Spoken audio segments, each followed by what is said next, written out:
We want people to know that the African American too made a contribution in every aspect of American society, whether it be in technology, whether it be in science, or whether it be in social science or the humanities or the art or in history. He too has made a contribution, and that's our purpose. And our purpose is to get accurate, factual information out to people, and so they will appreciate and understand African American history as well as I do. And of course, and you do understand it well, Dr. Lovett, because I think you have produced a book dealing with this. Why don't you say something about that book? Well, my most recent book is the African American history of Nashville, Tennessee, from 1780 to 1930, published by the University of Arkansas Press. It is available at all the bookstores, and if it is not, simply ask them to order you a copy. But at Akibalon on Jefferson and 28th usually has copies, Elder's Bookstore and many of the other bookstores. But it is a comprehensive study of African Americans in Nashville that took me 15 years to research and write. And, but it goes up until 1930. I'm writing 2 other books now, and so one of the books I'm writing is on the whole of Tennessee and African American history in Tennessee, and I'm writing a book on the history of Tennessee State University. And of course, Dr. Lovett, we're going to have to take a commercial break here within the next few minutes here. I'm not exactly sure how much time, it didn't show yet, but what we want to try to do, perhaps if we've got enough time even in this segment, and certainly at the beginning of the next segment, is to have you to pull out some information in reference to your study of the African American experience in the state of Tennessee, and perhaps to give us some of the information that you've not yet published in your book dealing with African Americans in the state of Tennessee, as well as African Americans in Tennessee State University, because we know that you've spent quite a bit of time.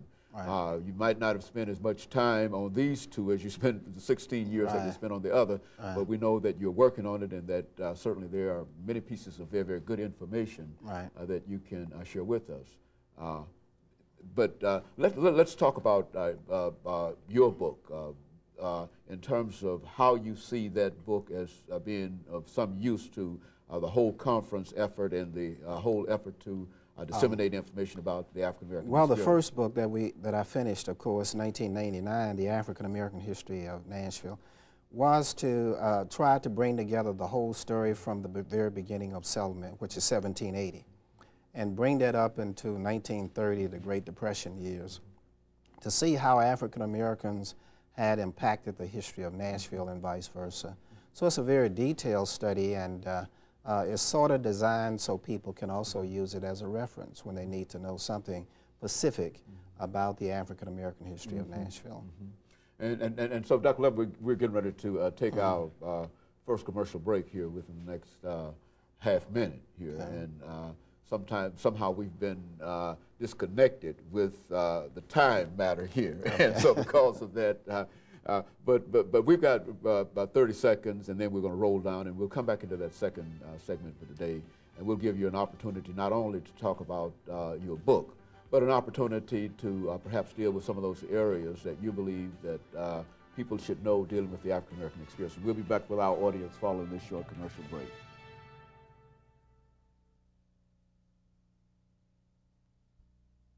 Welcome back to the show today. The topic today is the 21st Annual Afro-American History Conference that is to be held in Nashville, Tennessee.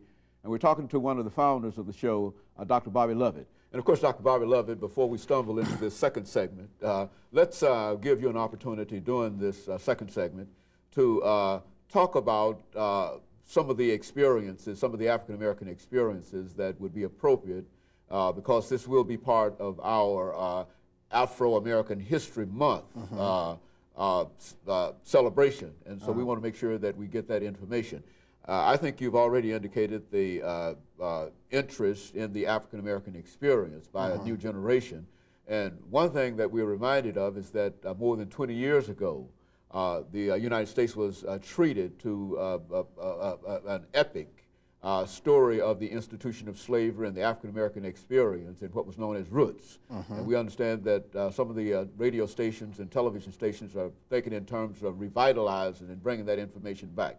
Let's talk about that. Let's talk about the institution of slavery and how African Americans were involved in that institution. Right.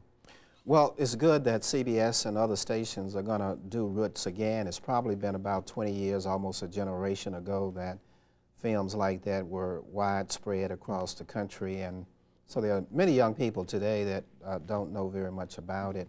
And of course, many of the youngsters that come to us in college are not very knowledgeable about American history, although it is required in their high schools. But something is happening in the teaching and learning of that topic that they are not well prepared about the American background, the American experience.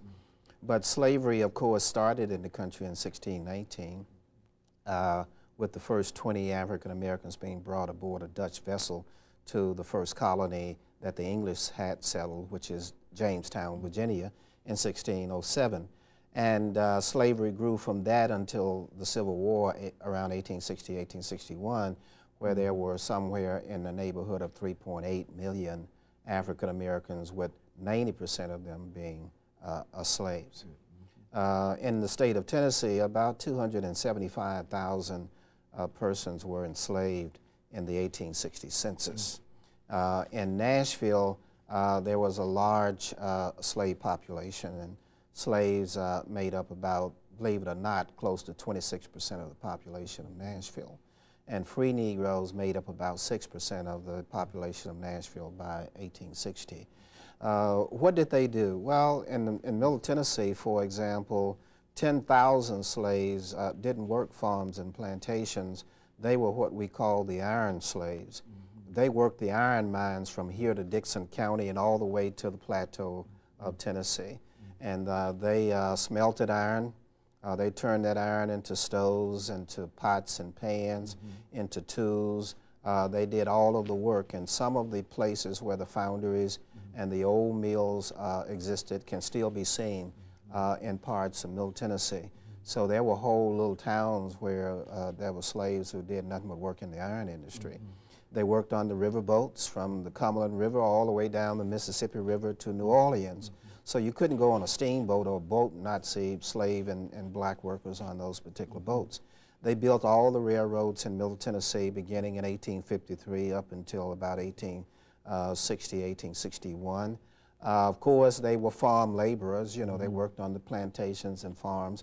And in Middle Tennessee, we grew tobacco, corn, very little cotton, mostly livestock, you know, cattle, hogs, and things of that sort.